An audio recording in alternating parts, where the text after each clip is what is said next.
আরে রাঙা দিজে, কেমন আছো বলো? এই পথ দিয়ে যাচ্ছিলাম, তাই ভাবলাম একটু দাঁড়িয়ে যাই, তোমার সাথে দুটো গপ্প করে যাই। কেমন আছো টাছো বলো? ভালোই আছি গো। তো তুমি কেমন আছো বলো?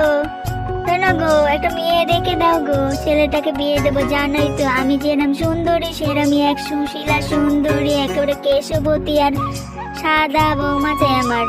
দেখ রে বাবু, তোর এই পাশের বাড়ি মাসি কেমন আছে শোন। হ্যাঁ মাসিমা, ভালো আছেন তো আপনি? হ্যাঁ গো বাবা, তা তোমার কি ধরনের মেয়ে চাই? তোমার মা তো বললো বেশ সুন্দরী মেয়ে চাই। না না, সেরকম কোনো ব্যাপার না। আমার তো বেশ একটা ছোটখাটো লক্ষ্মীমন্ত, একদম লক্ষ্মী পুতুলের মতন আর শ্যামলা বর্ণের মেয়ে আমার খুব ভালো লাগে। তো আমি ঠিক ওই ধরনেরই মেয়ে চাই।